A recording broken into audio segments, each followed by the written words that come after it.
Amado Padre que estás en los cielos, te damos las gracias, Señor, porque tú en cada momento estás con nosotros. Te pedimos, Señor, tu dirección en esta hora. Te rogamos también que te quedes con cada uno de los que está en este minuto congregado, Señor, en tu nombre.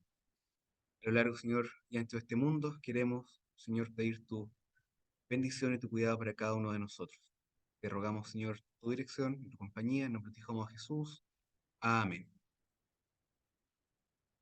Bien, vamos a tener ciertos cultos más abreviados el día de hoy, pero los quiero invitar a que puedan también buscar ustedes en sus casas, va a ser proyectado, el himno número 491.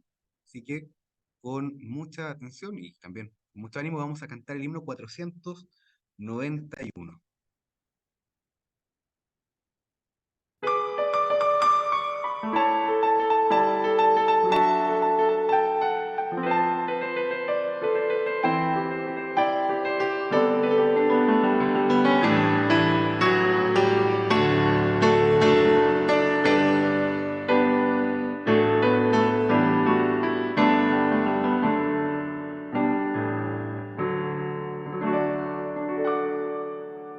Levántate, cristiano, levántate y trabaja, no dejes que tu vida se pase en la inacción.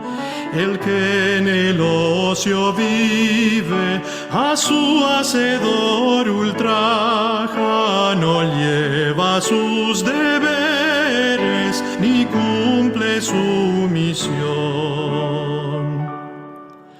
Si quieres que la vida te ofrezca mil encantos, si quieres que la dicha te inspire paz y amor, trabaja con ahínco, sin miedo ni quebrantos, y un cielo de ventura verás en tu redor.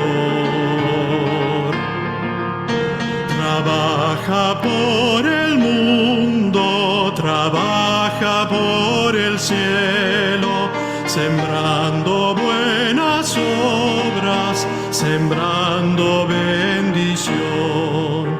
Virtud es el trabajo, alivio y fiel consuelo, y solo en él se encuentra la paz del corazón.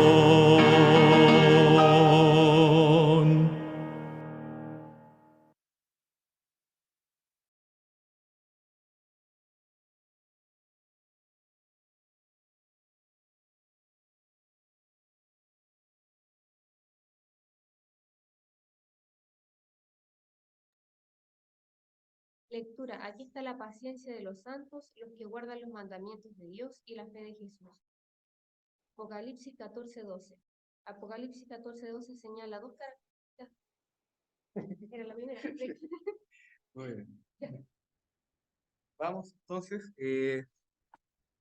lectura bíblica, ¿cierto? En Apocalipsis 14:12. Los invito para que podamos ponernos de rodillas para que hagamos la oración intercesora. Así que, ¿quiere orar? ¿Puedo venir? ¿Ahora? Una.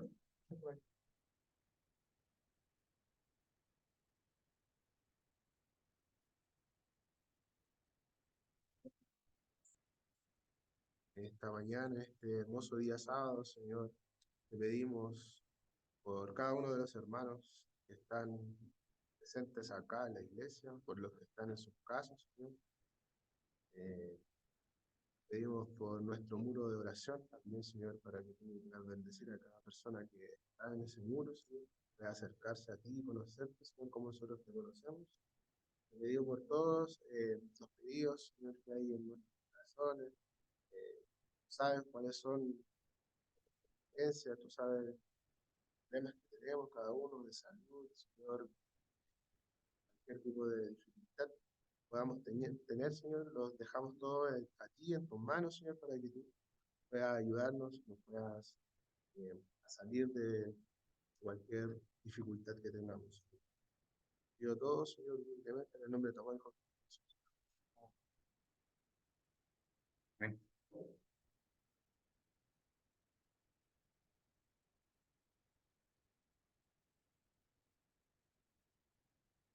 Vamos, ¿cierto?, a comenzar ya nuestro sermón, ¿verdad? Nuestro culto de adoración. Mis queridos hermanos, esta mañana, ¿verdad? Es una mañana lluviosa, pero que sin duda es una mañana de bendición. ¿Verdad? Nuestro hermano Jorge, conversábamos, ¿cierto? Me mandó un mensaje en la mañana que en realidad esta lluvia igual es de bendición para aquellas personas que también tienen cultivo, ¿verdad? Animalitos, entonces hay que ver siempre el lado que el Señor quiere que veamos, que es el lado de la bendición. Donde estén, ¿cierto? Yo creo que en sus casas hay Biblia, así que podemos, ¿verdad?, tener la confianza de que tenemos nuestra Biblia a mano. También a nuestros hermanos que están acá presentes, los invito a que la saquen. Y vamos a ir al libro de Apocalipsis. Nuestra hermana Marcela nos leía un versículo, ¿cierto?, más que conocido para los adventistas del séptimo día, ¿verdad? El capítulo 14, versículo 12. Yo creo que varias personas, una vez que dicen Apocalipsis 14, 12, lo empiezan a repetir, ¿cierto?, de memoria. Recuerdo que mi hermana Isolina ahí la veía, ¿cierto?, repetir nuestro versículo de hoy. ¿Qué dice el versículo 12? Aquí está la perseverancia de los santos, los que guardan los mandamientos de Dios y la fe de Jesús. Si se fijan acá, el gran profeta Juan señala que dos características principales de los santos y la paciencia, ¿cierto? La perseverancia, o como conversábamos en la escuela sabática hace un par de sábados atrás, el aguante que tienen estos santos, estas personas que están apartadas, ¿cierto?, por el Señor, y que dice que guardan los mandamientos de Dios y que tienen la fe de Jesús. Si se fijan, hay un conector entre estas dos características, ¿cierto? La, guardan los mandamientos y, dice, tienen la fe de Jesús. Son requisitos, ¿cierto?, copulativos. Ambos se deben, ¿cierto?, presentar para que estemos ante la verdadera paciencia, el verdadero aguante, perseverancia, ¿cierto?, de los santos, que guardan los mandamientos y que tienen la fe de Jesús. Y mi querido hermano, ¿cómo era la fe de Jesús? La fe de Jesús, a toda prueba, ¿verdad? Recordemos que la fe de Jesús fue lo que lo llevó finalmente a sacrificarse también por nosotros para el perdón de nuestros pecados. Una fe que no tuvo miedo de hacer lo que tenía que hacer en pos de la misión que debía cumplir. Y esa es la fe de Jesús. Y ahí también está una de las características de la fe de los santos. Si retrocedemos un poquito más en Apocalipsis y vamos a Apocalipsis 12, versículos 10 y 11, dice lo siguiente. Entonces oí una gran voz en el cielo que decía, ahora ha venido la salvación, el poder y el reino de nuestro Dios y la autoridad de su Cristo, porque ha sido expulsado el acusador de nuestros hermanos, el que los acusaba delante de Dios día y noche. Y aquí se refiere, ¿cierto?, a aquellos hermanos, ¿cierto?, aquellos santos que estaban siendo acusados por Satanás. Ellos lo han vencido por medio de la sangre del Cordero y de la palabra del testimonio de ellos, que menospreciaron sus vidas hasta la muerte. Aquellos que derrotaron al enemigo, ¿cierto?, al enemigo con la sangre y a través de la sangre del Cordero, dice que lo hicieron a través del testimonio de Jesús, ¿cierto? Y también el testimonio de ellos que menospreciaron sus vidas hasta la muerte. La fe de Jesús. Ahora quiero llevar a otra parte de la Biblia. Vamos a ir al comienzo. Y vamos a ver cómo esta fe de Jesús, esta perseverancia, esta fe a toda prueba, se ha manifestado también en otros grandes personajes de la Biblia. Vamos a ir a Éxodo. Éxodo 3 y 4.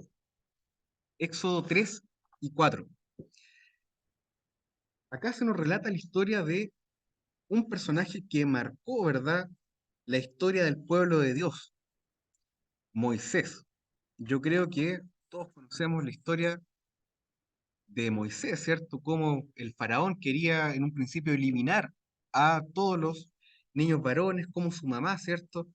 Inteligentemente hizo una pequeña balsita, ¿cierto? Una canasta que fue puesta en el río, que fue luego rescatada por la hija del faraón, que con los años, ¿cierto? Después de formarse en Egipto, Moisés tiene que huir porque mata a una persona, ¿verdad? Por el maltrato que le estaba dando a uno de sus hermanos. Ahora, Moisés ya estaba en el desierto, casado, lejos del palacio, lejos de las responsabilidades de un príncipe de Egipto. Estaba, dice, apacentando las ovejas de su suegro Jetro, o Jetro, ¿cierto? Sacerdote de Madián, hasta que vio, ¿cierto?, en el horizonte algo que le llamó la atención. Estamos en Éxodo capítulo 3, versículo 1 en adelante. Dice que se le apareció el ángel de Jehová en una llama de fuego en medio de una zarza. Y tal como dice, ¿cierto?, aquel corito infantil, la zarza ardía, ardía, ardía y no se consumía, ¿verdad? Y Moisés, curioso, ¿cierto? Impactado, yo creo, dice que se acercó a mirar. En el capítulo, versículo 4 dice que el Señor le dice y habla, ¿cierto?, con Moisés, que está haciendo, mirando esta zarza. Dice, Moisés, Moisés. Moisés contestó, aquí estoy. Dios le dijo, no te acerques, quita el calzado de tus pies, que el lugar en que tú estás, tierra santa, es.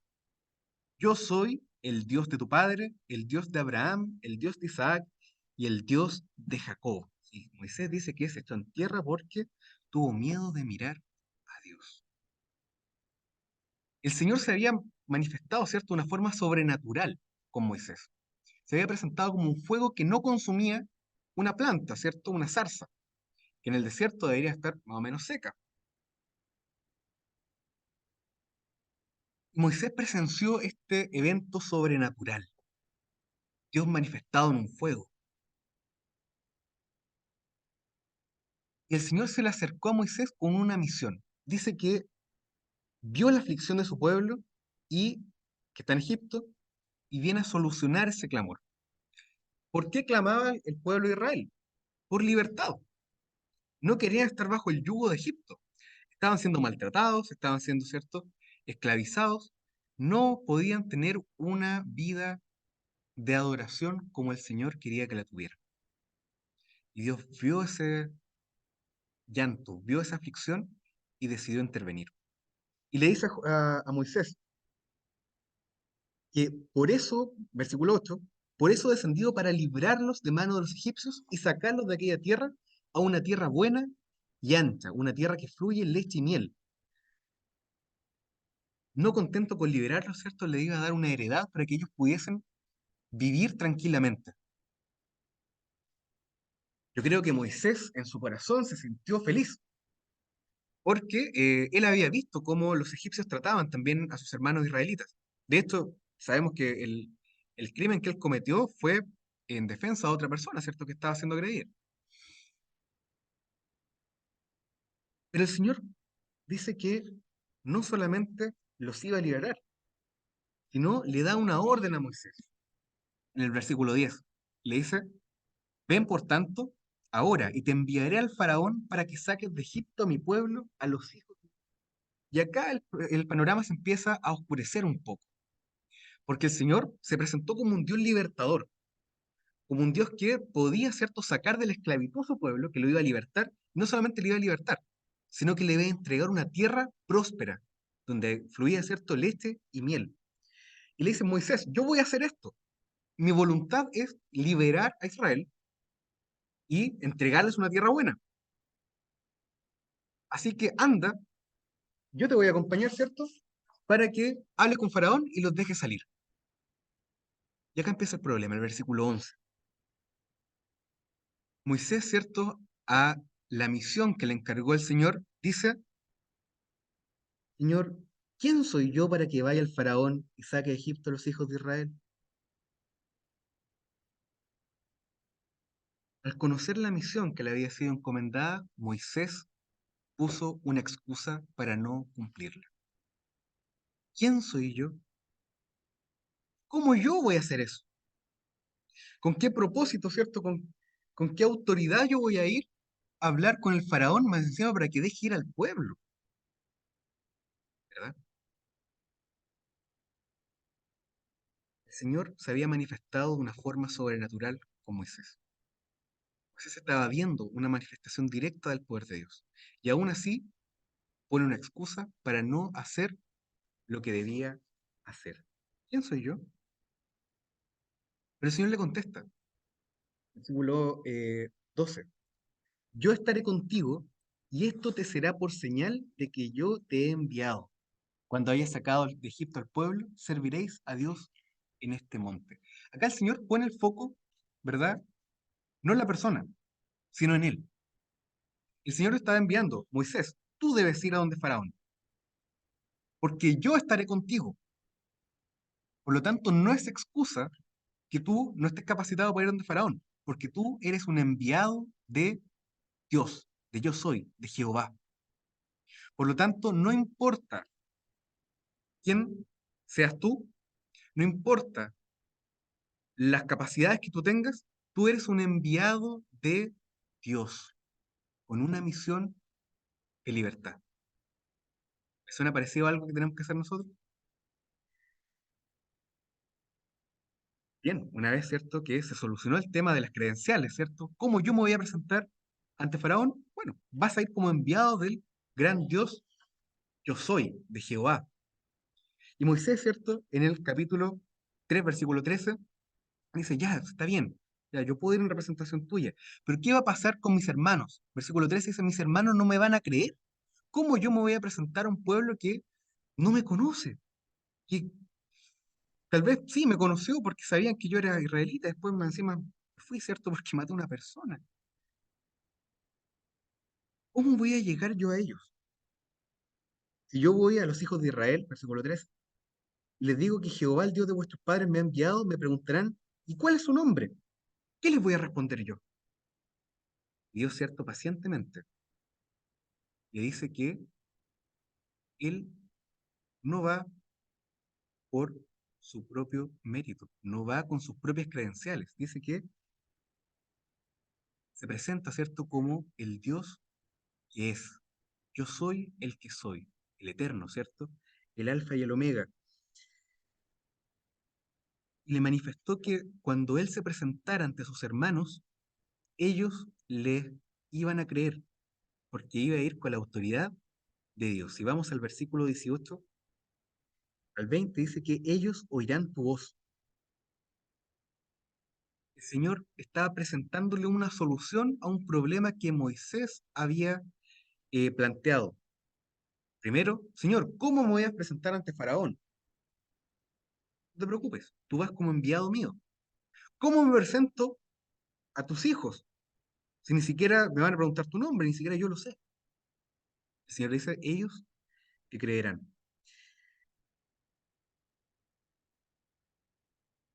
Y Moisés, ante esto, ¿cierto? Lamentablemente insiste en plantear excusas para no cumplir con la misión que le estaba siendo encomendada. Si vamos al versículo 1 del capítulo 4, dice que Moisés respondió y dijo, ellos no me creerán ni oirán mi voz, pues dirán, no se te ha parecido Jehová. Nuevamente, insiste.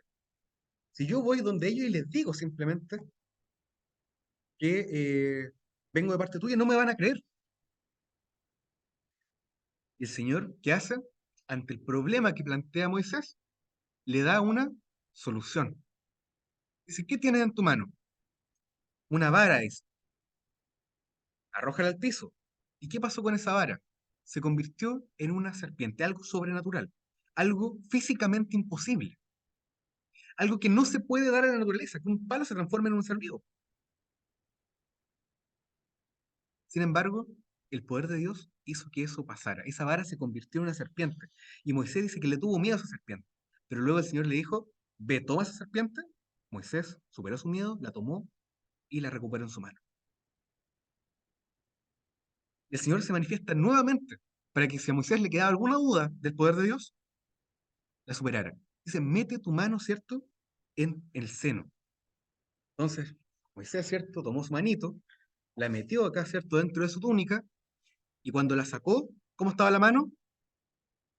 Leprosa, blanca, dice, como la nieve. Luego Jehová le dijo, versículo 7, vuelve a meter tu mano, ¿cierto?, en tu seno. La metió nuevamente Moisés, y cuando la sacó, ¿cómo estaba la mano? Sana. La mano estaba sana. Nuevamente el Señor se había manifestado de una forma sobrenatural para eh, manifestarle y darle seguridad a Moisés que él iba de parte del Dios Todopoderoso. Yo creo que al ver esto Moisés ya se convenció. Dios es tan poderoso que puede transformar una vara, ¿cierto?, una serpiente, darme lepra, ¿cierto?, y quitármela. Pero ¿qué pasó con Moisés? Versículo 10, 4, versículo 10. Nuevamente pone una excusa. Ay, Señor, nunca he sido hombre de fácil palabra, ni antes ni desde que tú hablas con tu siervo, porque soy tardo en el habla y torpe de lengua. Yo creo que ya esta conversación empezó a ponerse un poquito insistente, ¿verdad? En cuanto a los argumentos. Dios ya se le había manifestado como todopoderoso a Moisés. Y volvemos, ¿cierto?, a la primera etapa. ¿Quién soy yo para ir a hablar esto? Yo no tengo posibilidad, no tengo capacidad de hacer esto. No sé hablar. ¿Cómo me voy a presentar a Faraón? ¿Cómo me voy a presentar al pueblo de Israel si yo no tengo la capacidad de hacerlo? Y el Señor contesta, versículo 11. ¿Quién dio la boca al hombre? ¿O quién hizo al mudo y al sordo, al que ve y al ciego? ¿No soy yo Jehová? Ahora pues, ve, que yo estaré en tu boca y te enseñaré lo que has de hablar. ¿Qué mayor seguridad es? Moisés, tú vas a ir como enviado mío y todo lo que salga de tu boca va a ser palabra mía. Qué maravilla, ¿cierto? ¿Verdad? Que nos digan, tienes que hacer esa misión y yo te voy a dar todas las herramientas para que la hagas. Moisés, ¿cierto? Yo creo que ya con su corazón conmovido, que dijo, sí, Señor, yo voy. No. Versículo 13. Ay, Señor, envía, te ruego, a cualquier otra persona. Y dice el versículo 14 que Jehová se enojó contra Moisés. Ponía una excusa tras otra. Señor, yo no soy nadie para ir. Señor, mis hermanos no me van a creer. Señor, el faraón no me va a creer.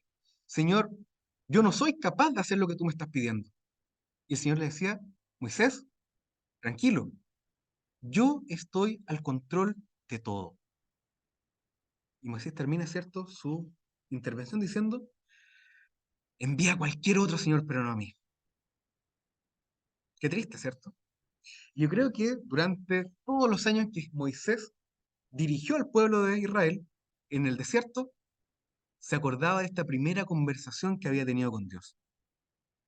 Cuánto, cierto, más fácil, cuánto más feliz hubiese sido Moisés si desde un comienzo hubiese confiado en que Dios estaba al control de todo. Pero miren, el Señor puso al lado de Moisés a su hermano Aarón y dijo que Aarón entonces iba a ser el que iba a hablar, pero que él tenía que ser el nexo entre Aarón eh, y su palabra, ¿verdad? De la palabra de Dios. Y si vamos al versículo 31 del capítulo 4, dice que cuando fue Aarón con Moisés y hablaron estas cosas, el pueblo creyó. Y al oír que Jehová había visitado a los hijos de Israel y que había visto su aflicción, se inclinaron y adoraron. ¿Qué resultado había dicho el Señor que iba a tener Moisés en el pueblo de Israel? Él le dijo, ellos van a creer. Y Moisés siempre decía, no, Señor, no me van a creer, no, porque yo no soy nadie, no, Señor, porque yo no sé hablar. El resultado fue el que Dios dijo que iba a hacer. Versículo 31 dice que el pueblo creyó, que al creer adoraron a Dios porque creyeron en que se había manifestado, ¿cierto?, en sus vidas. Todos creyeron. La voluntad de Dios se hizo. Y ahora quiero que avancemos un poquito más en la Biblia. Vamos a ver una historia de un alumno de Moisés, de alguien que también recibió una misión, que también era difícil, que también tenía todo en contra para fracasar, pero también tuvo un encuentro con Dios. Vamos a ir a Josué. Josué capítulo 5, versículo 13 en adelante. Y cuenta la historia de Josué. Josué, cierto, como el líder del pueblo de Israel que tenía que conquistar aquella tierra prometida, se encuentra con uno de los primeros escollos en su camino de conquista. Se encuentra con la ciudad fortificada de Jericó. Los que han venido, cierto, a los cultos JA, cierto, las semanas anteriores, hemos estado estudiando acerca de Jericó. Jericó era una ciudad fortificada.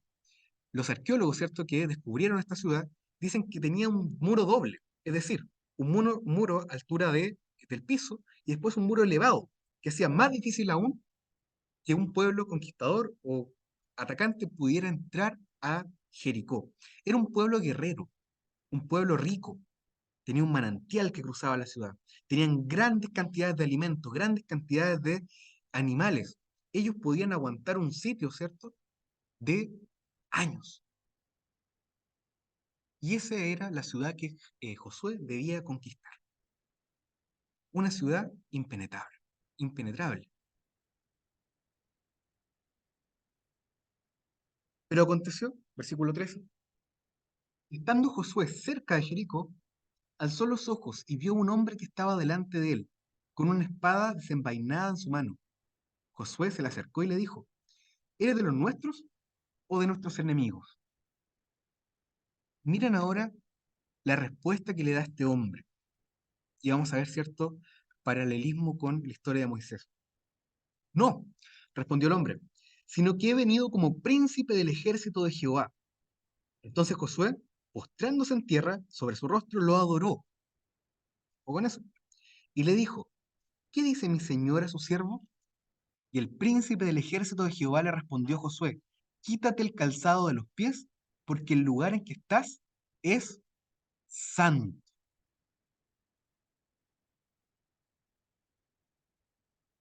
Hace no mucho leímos acerca de la manifestación de Jehová en la zarza. Cuando Moisés se acerca, Jehová le dice, Moisés, quita tus sandalias, porque el lugar que estás pisando es santo. Ahora, este príncipe de los ejércitos de Jehová se presenta ante Moisés y le dice, o sea, ante Josué, y Josué le dice a Josué, Josué, quítate el calzado porque el lugar en que estás es santo. ¿Quién se le manifestó a Josué? El príncipe de los ejércitos de Jehová. ¿Quién es el príncipe de los ejércitos de Jehová? No es otro que Jesús. Jesús mismo se apareció ante Josué y le dijo, Josué, quítate el calzado porque el lugar en que tú estás es santo. Josué adoró a este príncipe. Digamos el Apocalipsis, ¿cierto? Cuando Juan se encuentra con los ángeles, le dice, ¿cierto? A uno, impactado, ¿cierto? Por su presencia, lo adora. ¿Y qué le dice el ángel? Juan, no, no lo hagas eso, ¿cierto? Yo soy un siervo igual que tú. Pero este príncipe, ¿cierto? Del ejército de Jehová, le dice a Josué, el lugar en que pisas es santo. Jehová mismo estaba en ese lugar. Jehová, ¿cierto? Jesús, el Espíritu Santo estaban presentes ante Josué, que estaba atareado. Tenía una tarea muy difícil por delante. Capítulo 6 dice que Jericó era una ciudad cerrada, tan muy bien cerrada, más aún por temor a los hijos de Israel. Nadie entraba ni salía. Pero Jesús se presentó ante Josué con una solución, no con un problema, con una solución. Le dijo Jehová a Josué, mira, yo he entregado en tus manos a Jericó y a su rey junto con sus hombres de guerra. Jehová le dice a Josué, Josué, yo voy a conquistar Jericó. Moisés, yo voy a liberar a Israel. Yo creo que Moisés cuando conversaba, ¿cierto?, con Josué, cuando le entregaba, ¿cierto?, toda la sabiduría que él había adquirido durante esos años, que era básicamente saber escuchar la voz de Dios, le debe haber contado cómo el Señor se manifestó tan repetidas veces ante él, con una misión clara, con una misión que no era de él, que no pasaba por Moisés, que esto tuviera éxito o no. Iba a tener éxito igual, porque la voluntad del Señor era liberar a su pueblo. Y ahora la voluntad del Señor era que el pueblo conquistara Jericó. Y dice Josué, voy a entregar a Jericó en tus manos. ¿Y qué tienen que hacer? Nuevamente, cooperación divina y humana.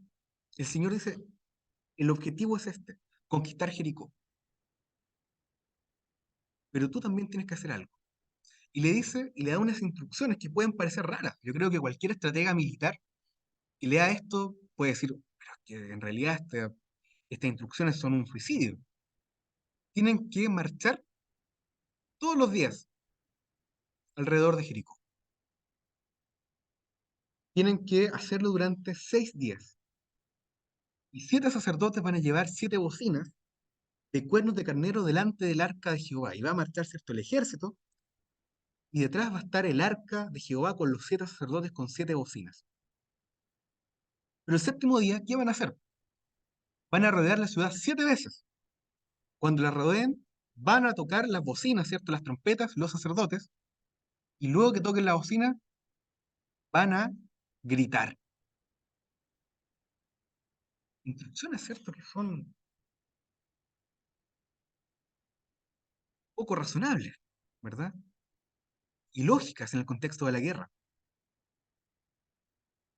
Y Josué, como general del ejército, pudo haber dicho, pero señor, si rodeamos la ciudad una vez, ¿cierto?, todos los días, los de Jericó van a saber dónde vamos, van a calcular, ¿cierto?, por dónde vamos a pasar y nos van a emboscar, nos van a empezar a tirar flechas. Señor, pero si el séptimo día lo hacemos 7 veces, eso aumenta el riesgo.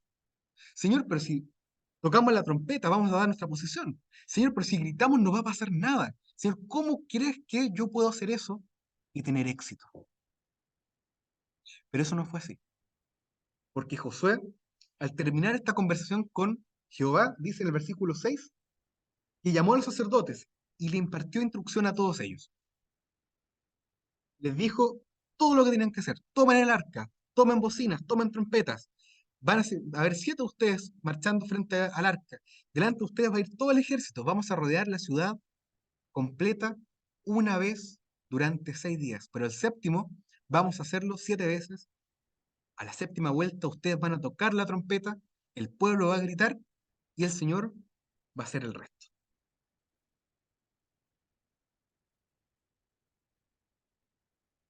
No hubo duda. Recibió una instrucción de Jehová, la aceptó en su corazón y supo en ese momento que si la voluntad del Señor era entregarle Jericó, Jericó iba a caer dentro de 7 días. Y así lo hizo el pueblo. Y marcharon, ¿cierto?, delante de Jericó, alrededor de Jericó. Fueron marchando durante 6 días. El séptimo día marcharon 7 veces alrededor de la ciudad de Jericó, tocaron la trompeta, gritaron y los muros de Jericó cayeron. Me gustaría que pudieran ponerle atención al versículo 16 del capítulo 6. Dice que cuando los sacerdotes tocaron las bocinas, la séptima vez, Josué dijo al pueblo,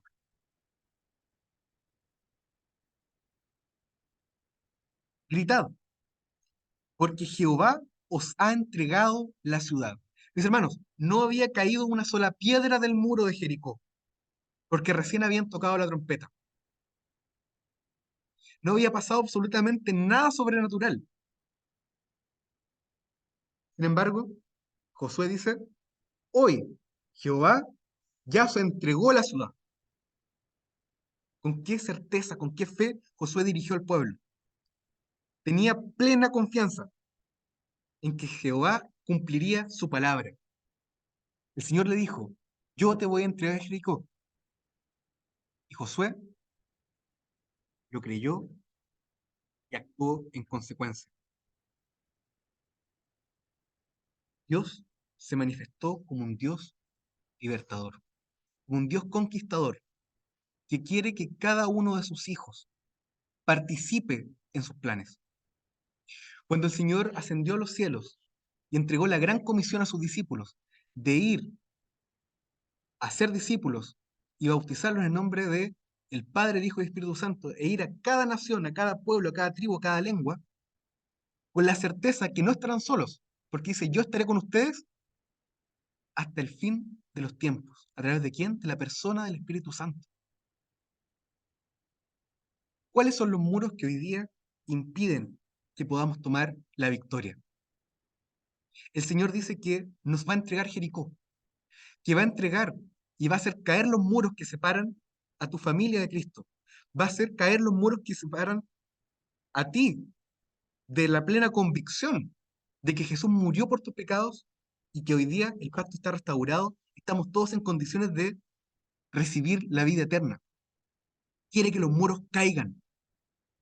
El Señor los va a botar, pero quiere que nosotros también seamos partícipes de eso.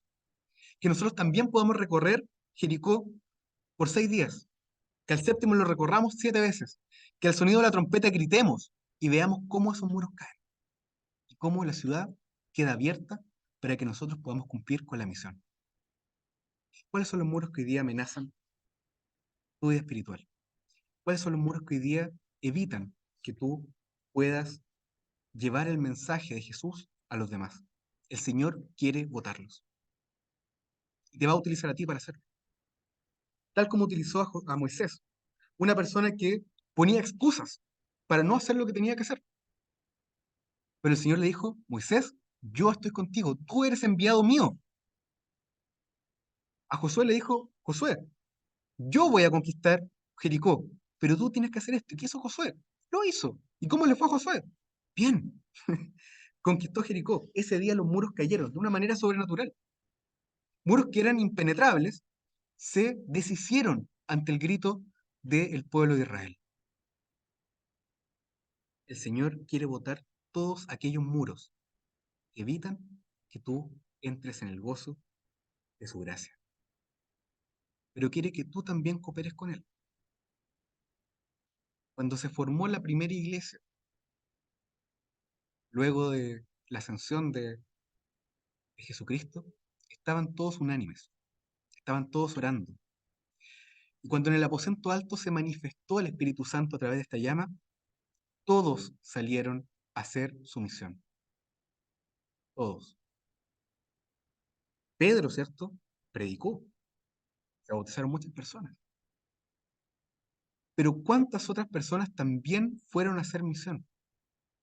Fueron a rescatar a aquellos que todavía no conocían el nombre de Jesús, con sus diferentes talentos, con sus diferentes capacidades, entregadas con el propósito santo de predicar el Evangelio, fueron, derribaron los muros y el nombre de Jesús se esparció por todo el país.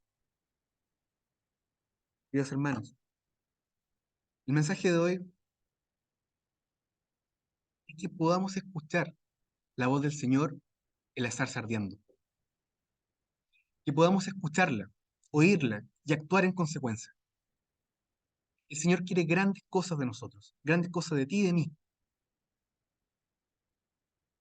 Y nos dota de todo lo necesario para poder hacerlo. Mis hermanos, si no tenemos un talento, no importa, porque el Señor nos va a dotar de muchos otros más, con el único propósito de que podamos derribar los muros que tenemos que botar. Todos y cada uno de nosotros es parte importante del cuerpo de la iglesia, cuya cabeza no es otra que Jesús. Por lo tanto, si Jesús nos envió, si Jesús nos da la certeza que estará con nosotros hasta el fin de los días, mis queridos hermanos, así va a ser. En este momento estamos viviendo como iglesia elecciones para también designar a aquellas personas que van a tener cargos de liderazgo durante el próximo año. Querido hermano, si el Señor te llama a servirlo, responde su llamado. Porque lo único que vas a encontrar va a ser victoria. Así como Josué, así como Moisés, así como Pedro, así como Pablo, así como Juan. Cada uno de ellos escuchó la voz de Dios, lo siguió, y lo único que encontraron en su vida fue la victoria en Jesús. Recubrámonos de la fe de Cristo Jesús. Seamos aquel pueblo que guarda los mandamientos, sí, guardémoslo, pero también que tengamos la fe de Jesús, una fe en acción, una fe que no solamente se quedó en un discurso, sino una fe que salió a sanar a los enfermos, a resucitar a los muertos, a ser sacrificado por el pecado de cada uno de nosotros para la vida eterna. Esa es la fe de Jesús.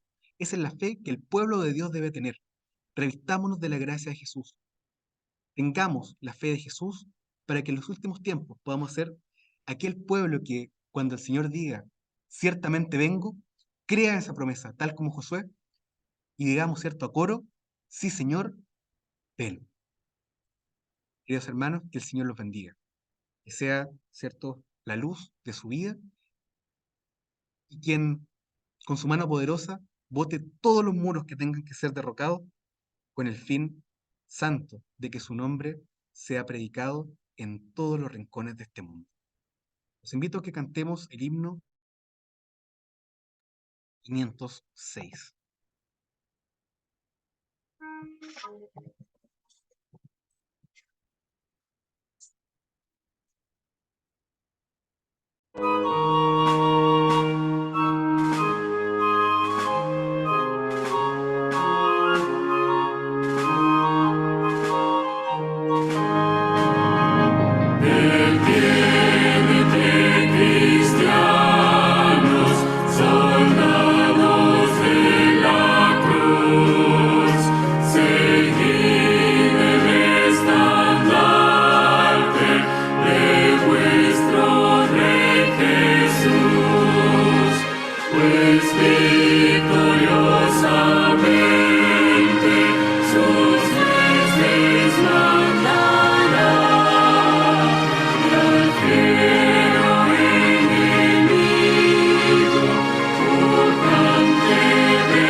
Donde el deber nos llame, id prestos con tesón, dice el himno. Hermanos, los invito a que oremos. Amado Señor que estás en los cielos, te damos las gracias porque Tú nos llamas, Señor, a una misión que es santa, a una misión que es tuya, cuyo objetivo, Señor, ya está cumplido, Señor, en la cruz. Y falta, Señor, que el ser humano, que nosotros, Señor, como iglesia de Parral, que yo, Señor, podamos comprometernos con tu obra.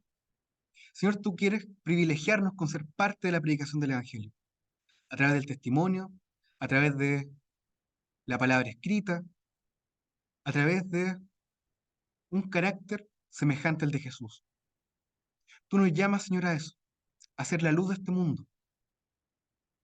Y, Señor, te pedimos que el Espíritu Santo cada día nos acerque más a Jesús, a amar a Jesús, para que cuando seamos llamados por tu voz, el azar ardiendo, podamos, Señor, tal como Josué, escuchar tu voz y tener plena convicción, Señor, de que tu propósito santo se va a cumplir en nuestra vida.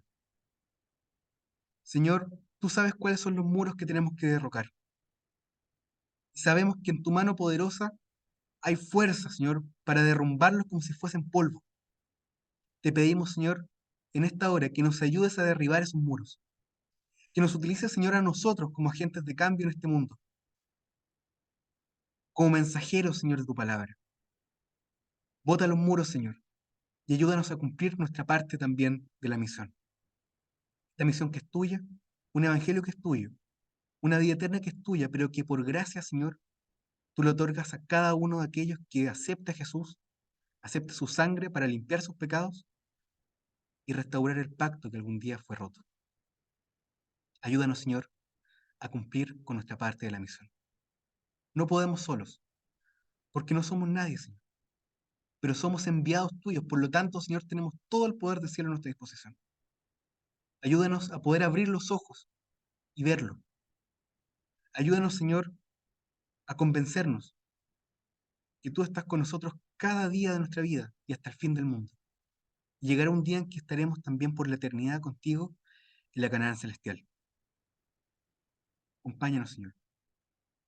Queremos ser fieles soldados tuyos, con una misión clara y revestidos del poder de Jesús para obtener la victoria final. Te rogamos, Señor, todo esto sin merecerlo, pero en los méritos de tu Hijo amado Jesús. Amén. Queridos hermanos, que tengan una feliz semana. Creo que vamos a hacer una reunión en la tarde también para que podamos compartir un poquito más. Va a ser por Zoom, el templo va a estar cerrado y esperemos que durante la semana también podamos hacer los arreglos necesarios para que podamos el próximo sábado estar presencialmente. Así que, mis hermanos, que el Señor los bendiga.